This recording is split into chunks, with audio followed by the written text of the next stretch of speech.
para poder estudiarlos. Pues decirles que no hay valores de espirometría o valores de capacidades pulmonares totales en bebés en la altura. Entonces es un trabajo de investigación que estamos haciendo recién, pero con la ecografía pulmonar. Con la ecografía pulmonar puedes deducir cuánto de volumen hay en cuanto a la expresión pulmonar en bebés sanos y en la altura, ¿no? Entonces hay muchas cosas que no se conocen.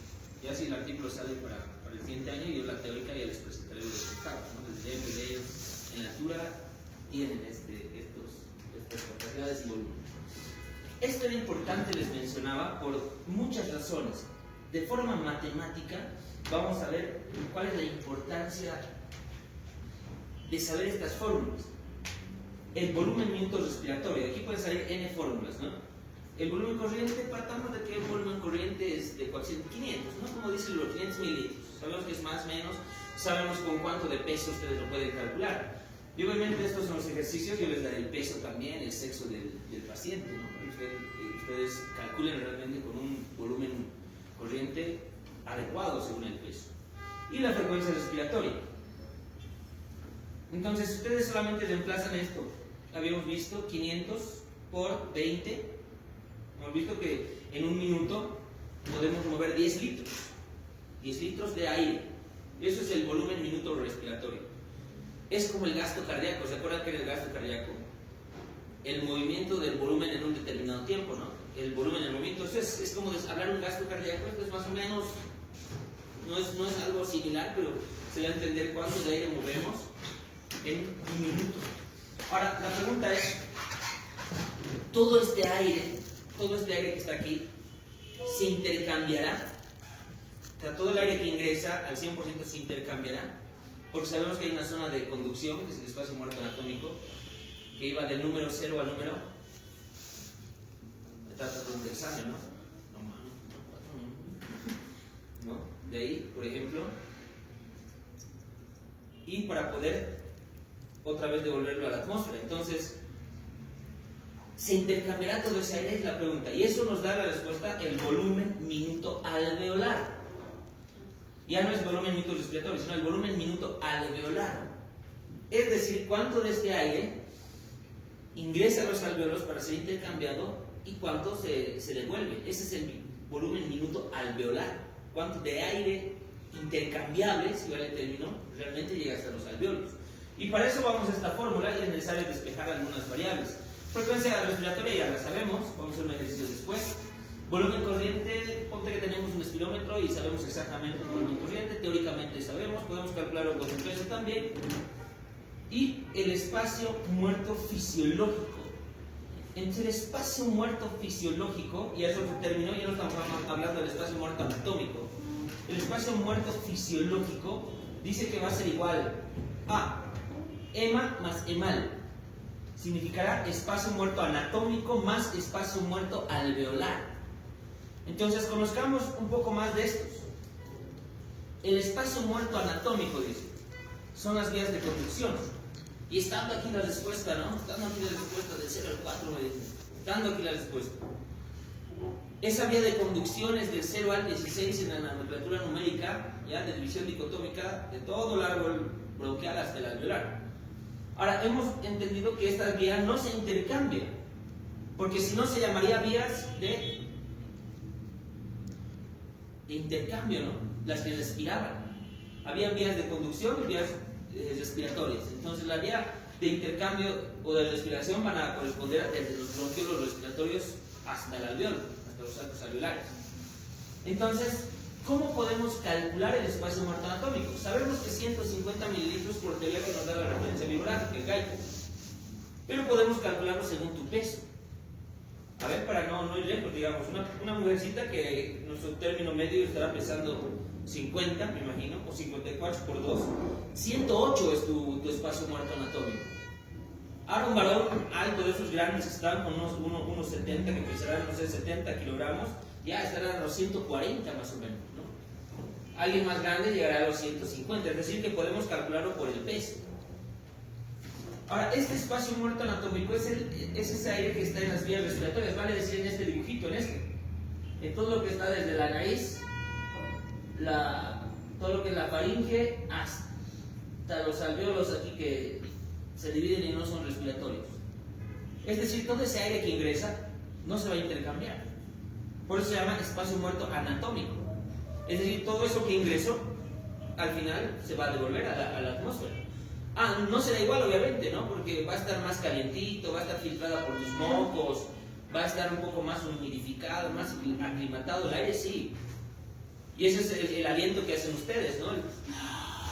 Eso. Se siente el vapor, no es lo mismo. Incluso hasta para calentarse, ¿no? Se hace, ¿por qué? Porque es la temperatura de tu cuerpo que está en ese volumen de aire. Ahora, ¿qué será el espacio muerto alveolar? Que es muy distinto. Vean ustedes, son los alveolos que no están funcionando. Esto es muy difícil estimarlo, pero sabemos que el espacio muerto alveolar es perfecto, en óptimas condiciones, cuando todos los alveolos están funcionando, si vale el término, al 100%. Si tenemos 1 millón, el millón de alveolos está funcionando al 100%. Porque somos personas que hacen ejercicio, ¿no? Luchamos contra el sedentarismo, hacemos un ejercicio como nos recomienda la OMS. No fumamos, ni pasivamente, ¿no? Nos alejamos de la gente que fuma. Vivimos en un campo donde no existe contaminación. Ese es un pulmón perfecto, ¿no? Pulmón sin enfermedades, sin resfríos, nada. Están funcionando al 100% los alveolos.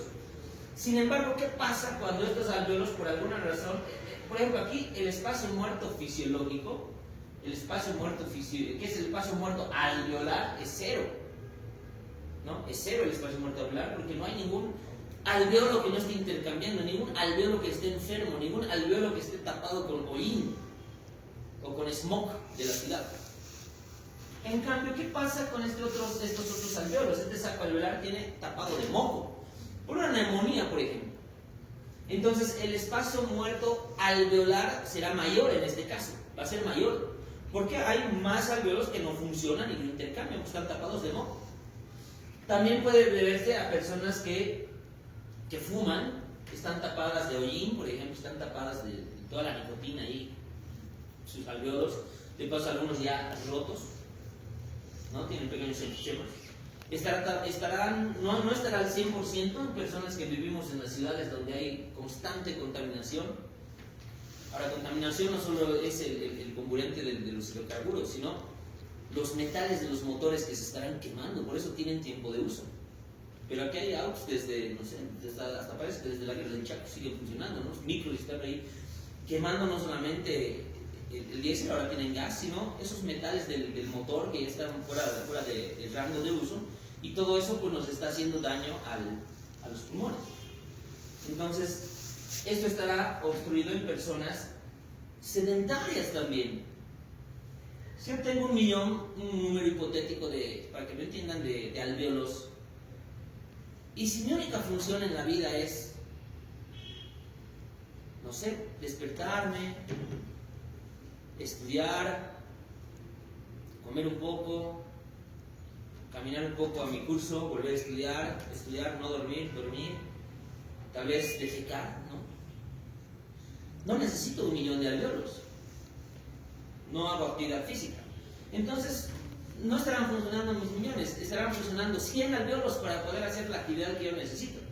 Entonces, en ese caso también, en el sedentarismo, mi espacio muerto alveolar estaría aumentado porque es un pulmón que no está usando al 100%. Es como que tengan ustedes una Hammer así grandota y lo único que la usan es para moverse en el prado de la plaza de estudiante un rato, no dar una vuelta hasta, no sé, las 6 de agosto y lo guardan. No tiene sentido semejante motor para eso. Lo mismo, sus pulmones no tienen sentido si la única función que hacen es lo que les dije. El máximo esfuerzo tal vez que harán es jugar cuando defecan. Y ahí se estresa su cuerpo, máximo. Entonces necesitas a lo mucho 100 alvéolos del millón. Entonces los otros alvéolos que no están funcionando hacen un espacio muerto alveolar. Y ese espacio muerto alveolar es por el sedentarismo, por ejemplo. Entonces, cuando usas todos tus alvéolos, cuando realizas actividad física aerobia, especialmente cuando tienes que incrementar tu gasto cardíaco. Entonces, el deporte o la actividad física hace que tu espacio muerto fisiológico sea óptimo, ¿no? Que es decir, en este caso sea cero, si vale el término, sea cero. Por eso es hipotético y es muy difícil medirlo, a menos que hagamos gases como el helio, por ejemplo, para poder determinar. cosas que tal vez no están al alcance ahora, pero es muy difícil medir, incluso calcular por peso, porque no conocemos la vida de ustedes. Ustedes pueden ser jóvenes, lo que quieran, yo deduzco, no hay, su espacio muerto alveolar es cero de los estudiantes. Pero preguntándoles, no hacen ejercicio, vienen aquí hasta la puertita, se hacen llevar, vienen, usan el ascensor todos los días hasta para bajar, ¿no? No sé, no hacen actividad física, les apuesto que su espacio muerto alveolar es considerable. Pese a que no están enfermos, pese a que no fuman, pese a que se cuidan del smog, pese a que tratan de, obviamente, tener una salud de sus vías respiratorias. Entonces, la suma de estos dos, vean ustedes, la suma de estos dos me hace un espacio muerto fisiológico. Y el espacio muerto fisiológico era importante conocerlo porque era parte de esta fórmula para hablar de ventilación alveolar minuto. Y esa ventilación alveolar minuto es esto. Ahora vamos a darle un poco de utilidad a esto. A un caso real, un caso clínico, como sucede en el hospital. Entonces dices, calcular el volumen minuto alveolar, dices, ¿no? El volumen minuto alveolar de un paciente de 75 kilogramos que sufrió un TEC. Un TEC es un traumatismo cráneoencefálico. Es como que en este momento estoy andando aquí, ¿no? Me resbalo y ¡bum! Me voy. Me occipucio contra el piso. Y ese sonido que no suena así, te asustas, dices, algo se ha roto, ¿no? ¿Qué ha pasado? Eso pasó. Caí, mi frecuencia respiratoria está incrementada, ¿no? Porque obviamente estoy agitado, chicos, no me siento bien, ¿no? Y me caí, estoy un poquito como que hiperventilando, está elevada mi frecuencia respiratoria, deben decir, está respirando bien el doctor. Traen el espirómetro, le piden al rodo ahí el espirómetro, a ver, aprovecharemos a hacer el espirómetro al doctor, a ver cuáles serán los valores después de una caída, ¿no? O en el momento del estrés. Perfecto, de acuerdo, me hacen, y mi frecuencia, ¿qué es? Y mi volumen corriente es de 150 mililitros, muy por debajo de lo normal, pero estoy respirando. Entonces lo que hacen ustedes, si es que no saben qué es reanimación básica, estarían riendo, ajá, el doctor se ha caído, estarían haciendo TikTok, ¿no? Así, ay, un TikTok, no hay, el doctor se cayó. Otro estará usando lo que ha escuchado, ¿no? Háganle así, denle aire, ¿no? Denle aire. Otro le dirá, háganlo sentar, ¿no? Háganle sentar. Imagínate que me haya roto el cuello y le haces sentar, le terminas de fracturar la lesión cervical, la médula. Pero la gente sin conocimientos hace eso, ¿no? Hay un accidente, háganle sentar, así como si haciéndole sentar le vas a devolver vitalidad, sin ver antes el contexto y ver qué es lo que tienes que hacer. O lo peor, no está desmayado, háganle oler alcohol. ¿Cuándo? ¿Por qué quisieron oler alcohol? Háganle oler alcohol, le hacen oler alcohol. Otro que orinen en la cara, ¿no? Con orín te lavan la cara, que el orín no sé, te hará despertar, me curará del TEC, eso es lo que piensan ustedes. Y en todo ese tiempo resulta que yo estoy cada vez peor. Entonces lo que ustedes tienen que deducir es esto. A ver, la ventilación alveolar minuto. ¿Cuánto estará la frecuencia respiratoria del doctor? 40. No hemos hecho un volumen corriente fidedigno porque lo hemos hecho con un espirómetro. A esto le tengo que restar su espacio muerto fisiológico. Entonces calcularé.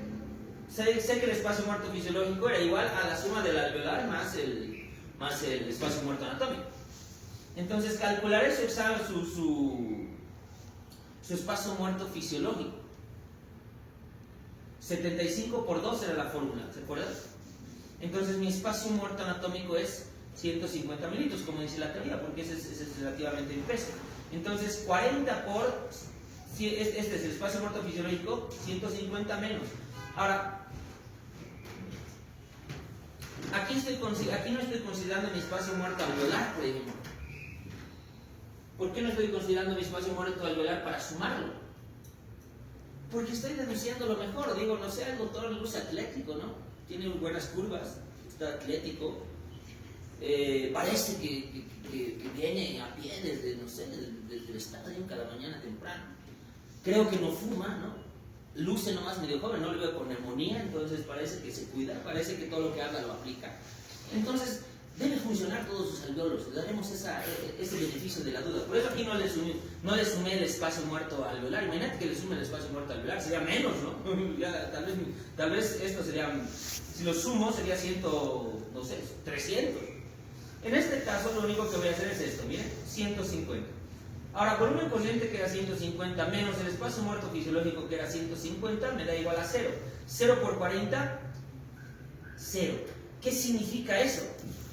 Significa que por más que esté ventilando así, amigos, por más que esté ventilando...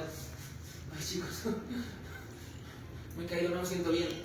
Y ustedes estén actuando de la forma más impropia, por desconocimiento, ¿no? Sinónimo de imbecilidad, ¿no? Eso es, no hay que ser imbécil en la vida, por imbecilidad. Entonces, lo que está pasando es esto, que no está llegando nada de aire a mis alveolos, nada de aire, eso es lo que me está diciendo. ¿Esto cuánto debería ser en un volumen minuto alveolar aproximado? No lo hemos calculado, pero si le reducimos el fisiológico lo vamos a calcular, tenemos que calcularlo. A ver, para hacerlo calcularemos. Multipliquen, pónganse una frecuencia de 20. 20 por, ahora hagan esto, ¿no? Esto es 500, ¿se acuerdan que era 500 mililitros más o menos? Menos en un espacio muerto fisiológico que le vamos a asumir que es una persona así perfecta, que hace ejercicio, que cuida sus alveolos, que no vive en la salud, que cada vez que va por el Prado, por el centro, se pone una máscara KN95 para no aspirar los metales de los micros y de los minibuses chutos y de los taxis viejos, ¿no? Entonces se protege. Ni fuma, o sea, hay un fumador que se aleja, así, no, X al fumador. No quiero ser fumador pasivo, ¿no? Entonces, supongamos que su espacio muerto alveolar es perfecto, es 0. Entonces solamente lo reemplazamos por el volumen, por la frecuencia, ¿qué es? Por el volumen muerto anatómico. El espacio muerto atómico, perdón. Entonces, 500 menos 150 por 20. ¿Cuánto sale eso?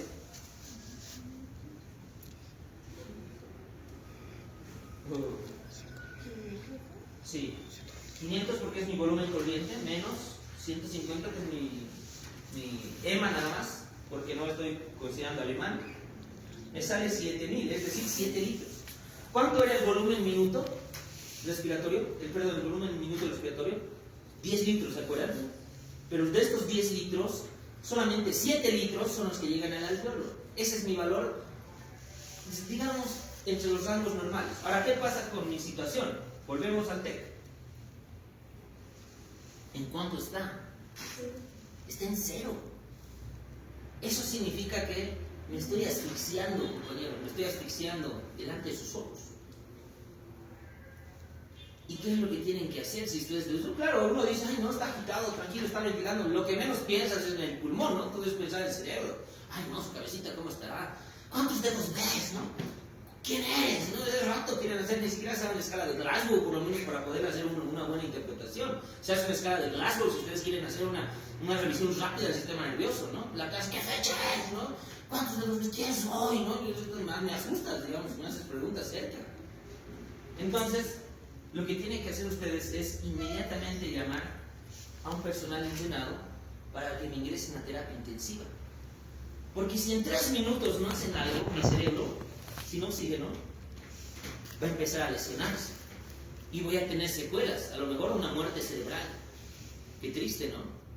Por eso hay que saber actuar, por eso hay que saber deducir, por eso la medicina tiene todas esas posibles opciones y ustedes tienen que saber cuándo actuar, cómo actuar, avalados siempre, respaldados por un protocolo.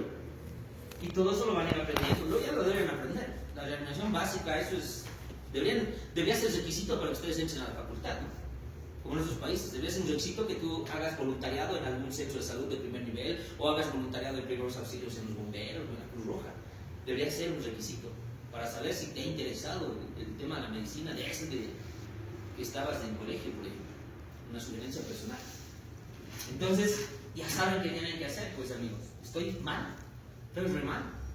Por más de que estés respirando, ventilando 40 por minuto, parece que me estoy agitando, mentira, ¿verdad? Me estoy asfixiando.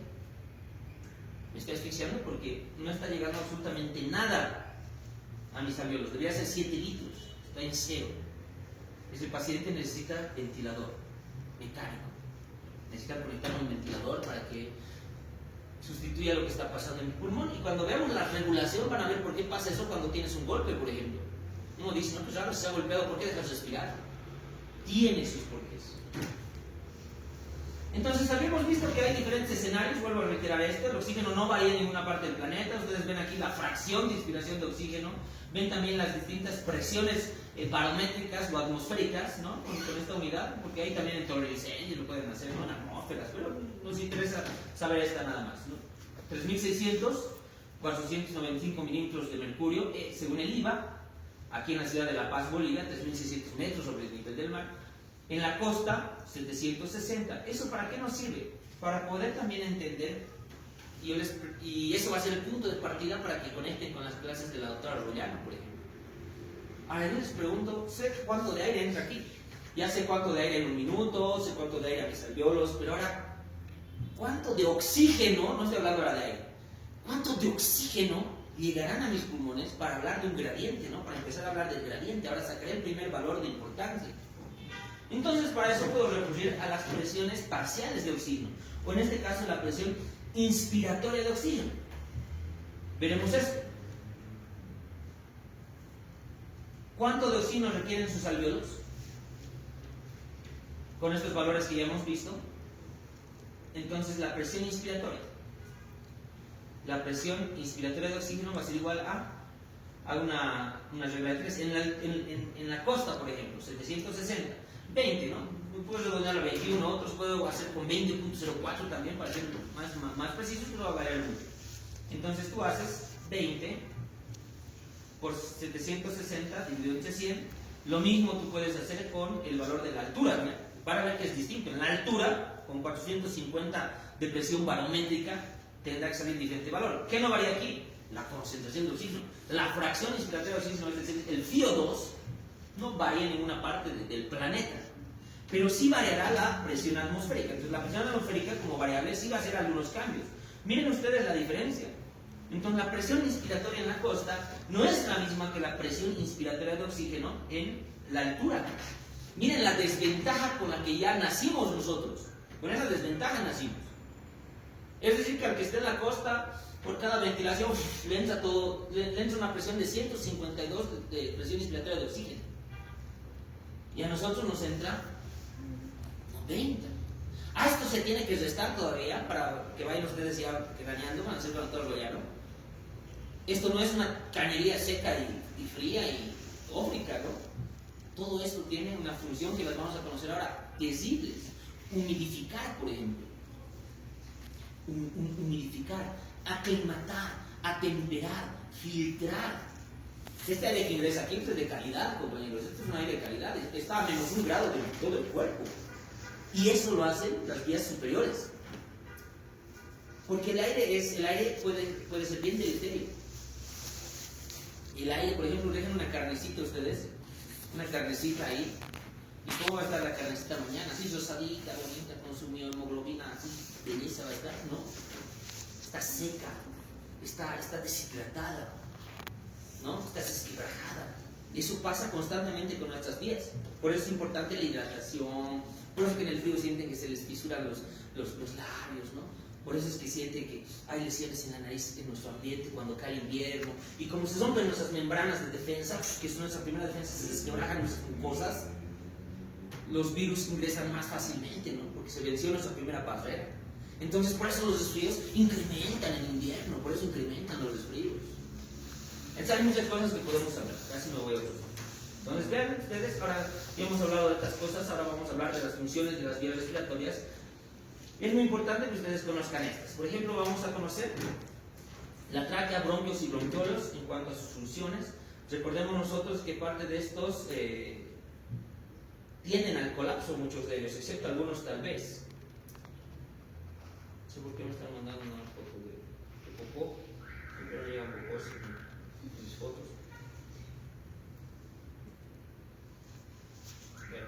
Bueno, luego le contesto, ¿ya? Bueno, entonces miren ustedes que tenemos estas vías. Tenemos la tráquea, por ejemplo, tenemos los bronquios y tenemos los bronquiolos. ¿Cuál será la diferencia entre ellos? Su composición histológica. Tráquea, anillos de cartílago, ¿no? Anillos de cartílago. No son anillos completos. Ustedes han visto en anatomía, ¿no? 5 partes de las 5 sextos sería, es el anillo. Y esta partecita, que es la posterior, generalmente aquí, está por un tejido que no es cartílago, por ejemplo, es tejido conectivo, pero no es cartílago, eso lo han visto ustedes en la tráquea, no es así un anillo completo. Pero esta tráquea es muy difícil que se colapse. Esta tráquea ustedes la han tocado, incluso los anillos que empiezan desde aquí, desde el cartílago cricoide, han logrado ver la división de los bronquios.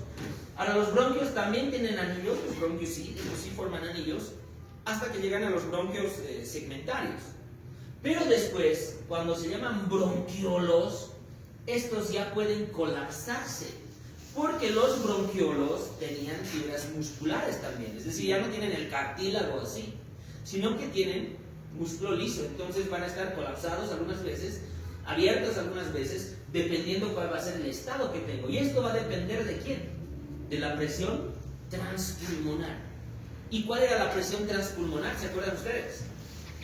¿Se acuerdan la fórmula de la presión transpulmonar? Eso va a ser pregunta, así que tienen que recordar. Entonces, la presión transpulmonar era importante para poder ver la fuerza de colapso de todo el pulmón. ¿Se acuerdan? Tenía que ver la presión pleural, tenía que ver la presión alveolar, y la resta de estos factores pues, nos hacían deducir una fuerza de colapso o de retroceso.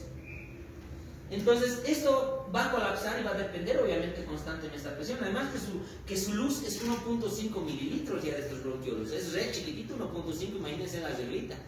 Así diminutos son antes de ser alveolos, ni qué decir del alveolo, ¿no? Ya estamos hablando de esta parte, mirá, aquí están los bronquios gruesos.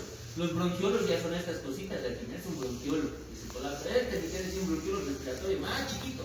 Un alveolo, ni qué decir más chiquito. Entonces, todo esto lo que es la tráquea, todo lo que es el espacio muerto anatómico, realmente es esto. Ya de los bronquiolos respiratorios es la vía de intercambio respiratoria, zonas respiratorias. Entonces, puede haber un colapso por constricción. Por ejemplo, ustedes, no sé, en este momento hay un gas. Bueno, ustedes no han vivido, ¿no? Los gases lacrimógenos. Tienen que vivir, chicos, es decir, no que van a contar sus vidas. Tienen que decir, a mí me han clasificado. Hasta tal punto les han puesto a mi grupo en las manifestaciones y estaban tan acostumbrados que lanzaban gases y así caminando los universitarios, ay, otra vez un gas, así. Alzaban, lo botaban, lo pateaban en el gas, saltaban y ya, se acostumbraron. Pero la primera vez que ustedes sienten un gas, sientes que se te cesó la garganta. Ha habido un colapso, ha habido una constricción por un agente que te ha irritado tus bronquios y sientes ahogarte. Puede pasar. Está por eso. Por algún medicamento, por algún olor, por algún veneno, por algún tóxico, hay vasoconstricción. El frío hace vasoconstricción también. Por eso es que algunos tosen en la noche, ¿no? Si te has dado cuenta y si no te haces ver, ¡ay, tienes algo! Hasta bien. A veces pasan, salen en la mañana, se agitan un poquito, cuencha de frío, tosen, sin fiebre, sin nada, toseciles. En la noche se despiertan con tos, qué raro, tos en la noche, dicen, ¿no? Pero como no hacemos ciencia, no pone mentizán, ¿no? Que coma mentizán, después ¿qué más hay? Dale cebolla con jengibre, ¿no? Dale cosas, ¿no? De tomar orín, ¿no? Estoy traumado por eso, porque en serio, aunque no crean, se escucha bien, pero doctor, he hecho tomar 2 cucharadas de orín. ¡Ay, Dios mío! ¿Cuántas dosis? No le pregunto, ¿cuántas dosis? ¿Cada cuánto de horas? ¿Qué marca, no? Uy, Dios, ¿verdad?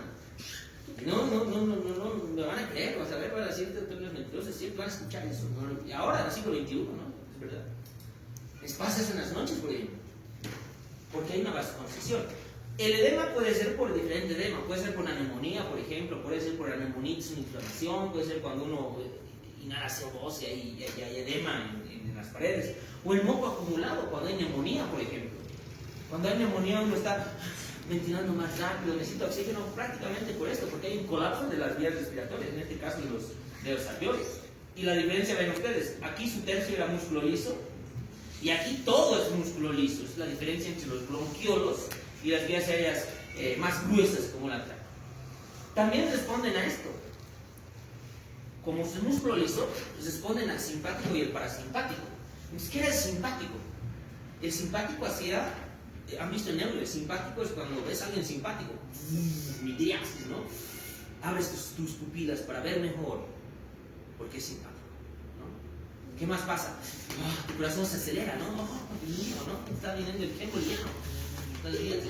Sube tu presión, ventilas más rápido, porque estás emocionado, ¿no? Y obviamente tu sistema gastrointestinal, pues es lo que menos tiene que molinar. Imagínate que ese rato, aparte de que te lo estén presentando al que boliviano y una flatulencia, no, pues no tendría sentido. Entonces, se inhibe, ¿no? Se inhibe la digestión.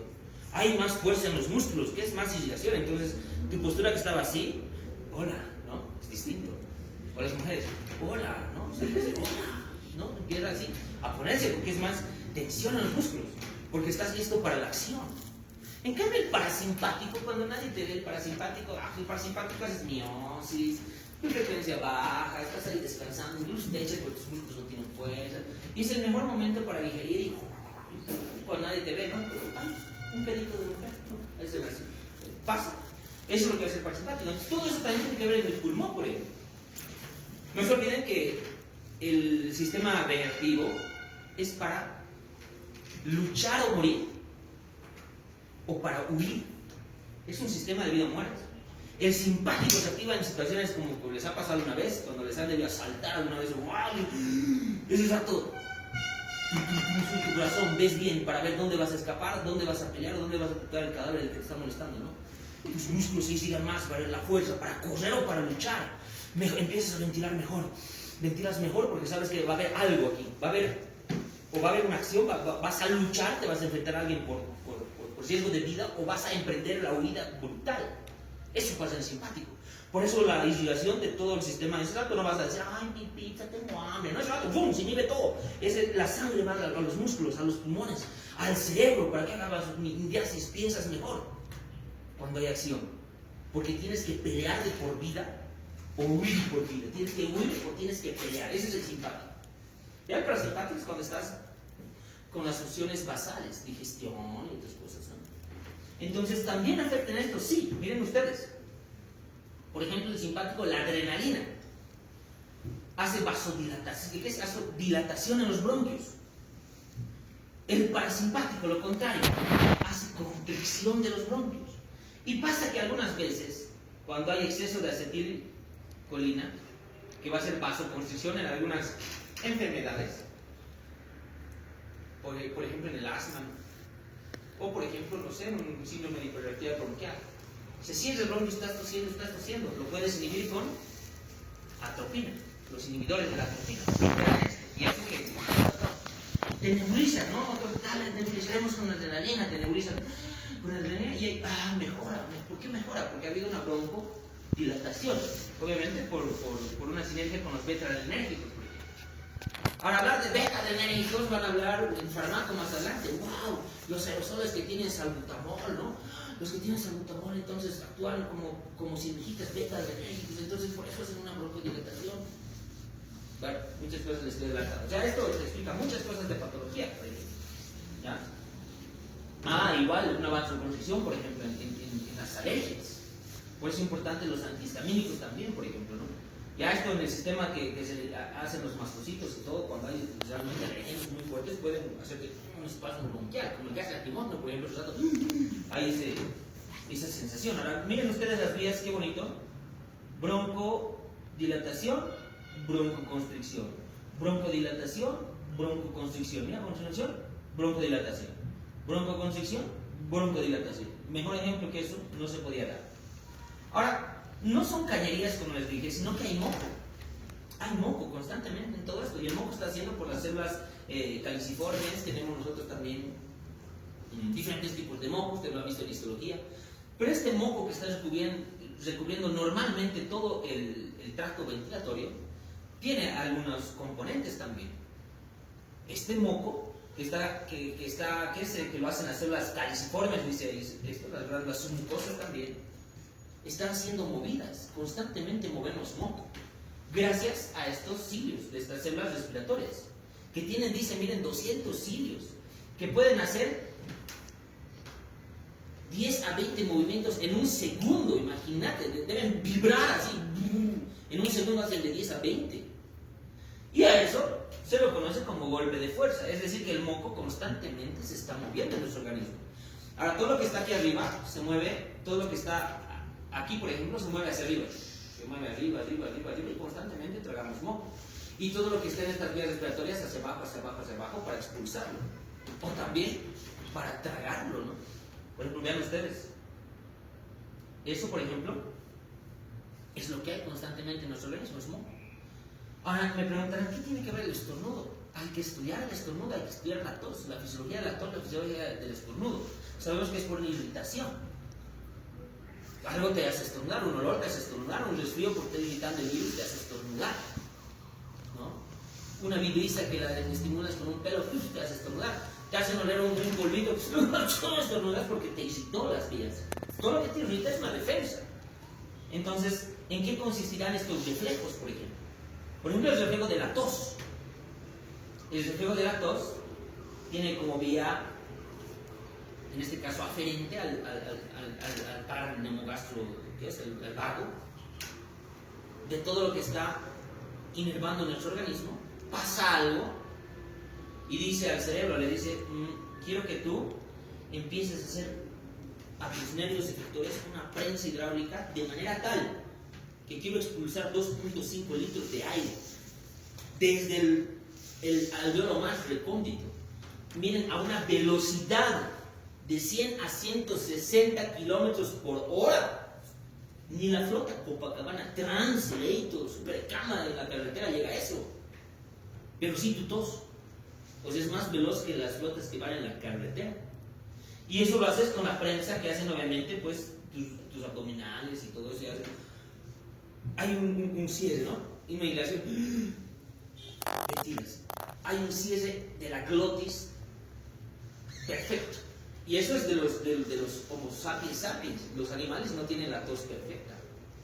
Nosotros sí tenemos una tos perfecta, a diferencia de otros. No van a escuchar a toser un pollo, digamos, los pollos se mueren como moquillo, pues no pueden mover su moco. Los animales igual. Nosotros hacemos así. Hay una prensa abdominal, la tos. Y esa tos que tiene esa velocidad puede llegar incluso a los 5 metros, mi gota. Incluso de lo que hablo, ¿no? En ese momento están bañados en saliva. Porque no superan los 2 metros de ahí. Por eso las infecciones respiratorias, recibimos sarampión a los 2 metros, ¿no? Que llegan sus gotitas de flujo. Ahí está. Pero lo mismo pasa con la tos. Vean ustedes qué fenómeno tan interesante. Y es necesario saberlo, ¿no? ¿Qué pares canales participan? ¿Cuánto de velocidad y cuánto de aire mueves? Mira, ¿cuánto de aire mueves? 5 veces tu volumen corriente. Eliminas de la tos. Estás botando el aire como una defensa. En el estornudo tiene que ver todas las vías aferentes, en este caso, todas las vías aferentes del pasillo, del trigémino, que también llevan señales al bulbo y dicen algo similar. Dicen, algo nos está irritando, inhala, hay una oclusión del paladar blando con el paladar, del paladar blando con la pared posterior de la faringe, y la eliminación. Y esa eliminación también tiene una velocidad similar, tiene que ir con, miren esto, ¿han visto? ¿Cómo? O sea, si yo estornudo llega hasta la puerta, ¿no? Serán unos 5 metros, mi moco llega hasta ahí. Y también de ustedes. Por eso la importancia de la pandemia, como el contacto era con vía respiratoria. Miren, si estornudo, por ejemplo, así, ¿por qué había que lavarse las manos? Uno dice, no, lo principal es ponerse barbijo. Y les he explicado que el barbijo hay que saber usar, tiene horarios, tiene tiempo de vida, ¿no? Pero ese barbijo usando ahí todo el día, mentiras, como calzón roto, o sea, no sirve de nada. 2 o 3 horitas dure ese barbijo. Espero que tengas desde el KN95, que está diseñado para hasta el ébola, ¿no? Para esos tipos de virus, que costaba carísimo. Entonces, imagínense yo estornudo, ¡achú! ¿No? No me ven ustedes y ¡achú! ¿No? Y luego hacemos esto, o aquí, ¡achú! Entonces viene otro y, ¿no? Buenos compañeros, o otro toca la cosita, o en serio, ya se contagió. Por eso la gran importancia del lavado de manos. Eso es importante para todo tipo de atención y patología, ¿no? Por esto lavado. Ahora vean las funciones de la nariz. Ya sabemos que la nariz tiene pelos y todo eso, pero ¿cómo se llama fisiológicamente? Acondicionamiento del aire. Ahora este acondicionamiento del aire, vean ustedes, se dará por sus vibrisas en su vestíbulo, se dará por estas conchas que son sus turbinas, ¿no? Falta aquí la de Santorini y de Sacred Canter, todos los suplementarios. Se dará por su propio moco, se dará por su inervación, por su irrigación, en su plexo de Kesselbach, que se une a todos los vasos para que haya más sangre, más calor. Que cuando está enfermo esto se congestiona y se tapa también, es verdad, se congestiona porque hay un edema entre las células. Entonces miren esta función, calentar. calienta a tal punto que el aire frío, ustedes miran cuánto es el aire frío que estamos cesando, cuánto está la temperatura. A veces llegamos a -1 grado, llegamos a 0 grados centígrados. Pero tu nariz hace que el aire que entra esté a 36 grados. Ni qué microondas, ¿no? ¿Quién te calienta tan rápido en una ventilación de 0 grados a 36 grados centígrados? La nariz. Por todo lo que se mencionaba. Por la instigación, por el peso de Kelsen-Dach. Humidificar. Obviamente con el vapor que nosotros conocemos. El vapor que lo vamos a ir viendo ahora cuando solamente hace en el frío y sale vapor. Ese vapor que le resta la presión inspiratoria. Y hay un filtrado parcial. Y este filtrado parcial se debe a las vibrisas, que son los pelitos de la nariz, tiene nombre, las vibrisas. Y además a las presiones, a las presiones turbulentas. Es decir, que esas turbinas hacen que el aire vaya en remolino, así va el aire. Porque tiene forma de turbina, tiene forma de concha. Entonces, a medida que ingresa el aire viene así y hace... Y eso hace una fuerza centrífuga para que las partículas que tengan peso en ese aire, se vayan a las paredes y se cuelen en el moco. Por eso que el moco es una importante forma para hacer, junto con las turbinas, de filtración. Ahora ustedes comparen, cuando tengan la suerte de estar en el hospital, ahora digo suerte porque antes les decía cuando estén en el hospital, ¿no? Ahora digo la suerte, por ahí Alaña ni es nuestro, nadie dice nada. Que por allá nomás privatizado y solo los que tienen dinero pasan clases ahí, quién sabe, ¿no? Es un pensamiento personal. Ahora, si tienen la suerte de llegar al hospital, van a haber pacientes que tienen traqueostomía. Es ese dispositivo, es decir, que por alguna razón muscular, de accidente, algo, ya no puedes usar esta función. Y solo usas un tubito que va directamente a tu tráquea. Pero van a ver las lesiones que hace esto. Estenosa, quema, es deleteria la tráquea se estenosa, se seca, se espasma con el tiempo. Porque no tiene esa función de aclimatación del aire que hacía la nariz. Dentro de sus funciones para vibrar, por ejemplo, para filtrar, vean ustedes la importancia de esto, por ejemplo, dice que a los bronquiolos van a llegar, no ingresan partículas que tienen 6 micras de diámetro. Eso se queda en la nariz. Y pongo esto para comparar porque cuánto era el grosor de un eritrocito en la parte más estrecha. Era 8. Había 120, ahora entre 120 es diámetro grande, ¿no? Pero si ponías así al disco eran 8 micras. Entonces, la nariz es capaz de filtrar hasta una célula. No entran células. Porque eso es lo que puede filtrar en micras sus vibrisas y su precipitación de sus turbinas. Ya en los bronquios, miren, los bronquios pueden pasar algunas partículas menores, como la partícula de humo, del smog, de una micra, así, un pedazo de polvo. Pero en los bronquios, por una precipitación gravitacional, dicen, ¿no? Se pueden adherir igual a las paredes, esas partículas chiquititas. Y estas partículas son el humo, el smog, la nicotina, el vapeo, y obviamente eso pues se va a colar en las paredes de los bronquiolos. Ahí pasó en las vibrisas, entra hasta los alveolos. Pero las partículas que están así como una micra ya son las que pueden llegar a colarse a los alveolos, otras pueden llegar a salir también, porque son partículas muy, muy chiquititas. Y ahí están las células claras, ¿no? Las células del polvo, o los macrófagos de la parte pulmonar, que se encargan de limpiar constantemente y comer esas partículas. Además de estas funciones de filtración, es muy importante ver otra función, tal vez un poquito no abordada en nuestra carrera, tal vez por tanto que hay que llevar. Está la vocalización. Y eso lo lleva fonoaudiología tensiblemente, las fases, las edades, porque uno no nace hablando, ¿no? ¿Qué cambios habrá en la laringe, en el desarrollo, para hablar primero todos con un solo tono como niños? Y después de la pubertad nos dividimos en hola, ¿no? Primero hola, yo tengo el cambio de voz y es hola. y las mujercitas como mujercitas. Ahora, ¿por qué la mujercita, como las abuelitas, cuando se van sus hormonas, los estrógenos, su voz se enronquece? Y es una voz más gruesa. O sea que constantemente nuestra laringe, que es el órgano de la fonación, está en constante evolución. Cuerdas vocales. Personas que han perdido la parálisis de una cuerda vocal, por ejemplo, cuando les intuban a ellos se paraliza, ¿qué hay que hacer para volver a fonar? No escuchan la conexión que hay en el oído con la lengua. Entonces, todo eso lo hace fonoaudiología. Incluso hasta María Galindo habla de esto, ¿no? ¿Qué dice María Galindo? En sus radios de deseo. Mi laringe, dice, ¿no? Mi laringe, mi órgano sexual. Claro, interesante, ¿no? Eso dice María Galindo. Y tiene su sustento, porque es su órgano sexual, su voz.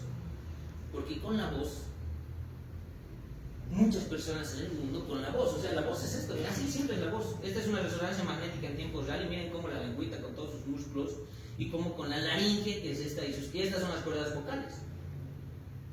Ahí, no, esas son las cuerdas vocales. Es un ligamento, un músculo y un ligamento. Y ahorita están hablando eso de, esas son las cuerdas vocales. Y eso ustedes lo ven cuando hacen una intubación, por ejemplo, ahí entra el tubo. Hacen una intubación con un laringoscopio y tienen que introducir el tubo endotraqueal por ahí. Este es la epiglotis. Esta cosita de aquí es la epiglotis, ¿no? Y esta es la glotis y esta es las cuerdas vocales. Y eso es la voz. Pero vean ustedes esto, miren. Los músculos de la lengua, ya saben ustedes, los senos, los senos paranasales en este caso. Y hay mucha gente que solo con la voz ha logrado levantar imperios, ha logrado desatar piezas, ha logrado hacer que la gente vote por ellos. Solo escuchen los discursos de Hitler, ¿no? Cómo convencía a toda una nación para hacer lo que él pensaba y quiere. La voz de Hitler. No sé ni qué decirles aquí. Viene un político y les habla, no voy a votar por él, ¿no? La canción, por ejemplo, como un cantante con su órgano sexual, que dice la Galindo, puede llevarte a, me ha dedicado esa canción. O como ustedes al alzar el auricular reconocen la voz del más esperado o la más esperada. Cambia tu vida, ¿no? Me ha llamado, ¿no? Hola, bebé. Reconoces la voz de una madre, ¿no? Los que no tienen madre o papá, por alguna razón de la vida, imagínate volver a escuchar su voz. Es el deseo de volverlos a ver, ¿no? Es el deseo de amor. Entonces, prácticamente la voz, si la estudiamos en todas sus dimensiones, como fonoaudiología, tiene mucho impacto en nosotros. Mucho impacto. Entonces, estudiar un poco de su fisiología, pues tendrá pues una razón de ser. Ahora, por ejemplo, vean, para terminar esto. Miren.